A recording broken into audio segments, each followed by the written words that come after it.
what is digital currency? I think before we answer the question digital currency, it's worth understanding what currency is. And currency is both a reflection of value, but a reflection of value connected to time. The problem with the nation state is everyone gets the sense that its time is done, that it's a relic of a past time. Whereas we look at the internet, we say the internet is now, that digital media is now. So the notion of digital currency is the idea of value that's rooted in the present empire, in the present society, rather than the old society. So rather than use dollars, the idea of using bitcoins, or the idea of using Facebook credits, or the idea of using Zynga credits is much more relevant, because none of us are farmers in the sense of the traditional having acreage in rural Ontario. But many of us are farmers in the Farmville sense, that we've got a virtual plot of land and a virtual cow that if we get some virtual currency from our friends is easy to tend. So it's really a matter of where society's going, and society is going digital.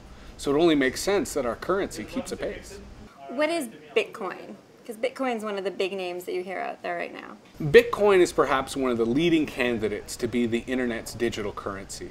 And if only because it is the most superior technology rather than the one that's backed by a specific authority.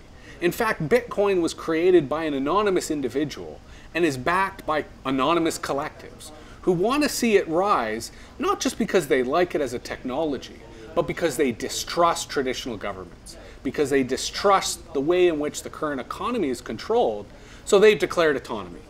Bitcoin is the first currency on the internet that has no connection to a national government, has no connection to anything but the internet economy itself, and as a result has quickly grown to be very popular. Perhaps amongst money launderers, perhaps amongst web retailers. Certainly WikiLeaks embraced Bitcoin because MasterCard, Visa, and PayPal cut them off, so they had no other alternative. So it provides a way for people to pay or get paid without care of the law, without care of traditional established authorities, and in that sense it really embodies perhaps some of the virtues or some of the sins of the internet as a whole. Well, I've read that Bitcoin can go one of two ways. It'll either be a giant Ponzi scheme, or it'll either be, you know, the next greatest innovation to Google. Although there's no reason it can't be both. Because Google is arguably a big Ponzi scheme. Right. If you could be at the top of a Google result, you'll get paid. But if you're on the 50th page of a Google result, that's useless. You'll be nobody. Bitcoin is kind of similar. Normal currencies are kind of similar. If your family came to Canada 150 years ago and bought lots of land in what is now downtown Toronto, you've probably got a lot of currency. If you happen to be someone on the internet who bought domain names in the early 90s, you've now got a lot of currency. If you're someone who right now is buying up a lot of Bitcoins and is accumulating those Bitcoins in such great numbers, 10 years from now, you could have a lot of currency. Part of it is speculation, but part of it is anticipating where society is moving. So will the early adopters become rich? No one can predict the future. The question is not whether we'll have a digital currency. The question is which digital currency that will be.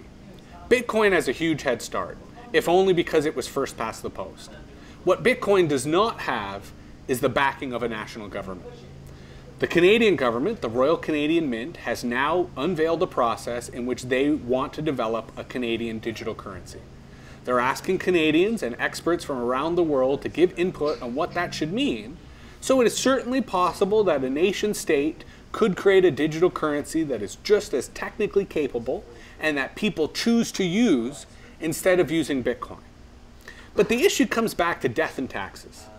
Because it used to be people would say there's no way we could avoid death and taxes. But we have Ray Kurzweil saying we can escape death, and now we have the Bitcoin people saying we can escape taxes. That if you use a digital currency that is not tied to any national government, then you can escape the gaze of the taxman. I suspect that will appeal to a lot of people. And if it appeals to enough, if there's a critical mass of adopters, then Bitcoin will be a reality and will trump any national or traditional currency. The best way to describe a marketplace is as a shared hallucination. Because really it's just what people perceive as being true that is true. The fact that the farmer has to toil in very hard conditions on land that is expensive to produce that food, it's what we value the food that counts. And part of what's happened in industrial societies, we've devalued the farmer. And we need to revalue the farmer in order to properly support them and sustain them. But the fact is, a magic sword that you obtain through 6 months of playing World of Warcraft is very valuable.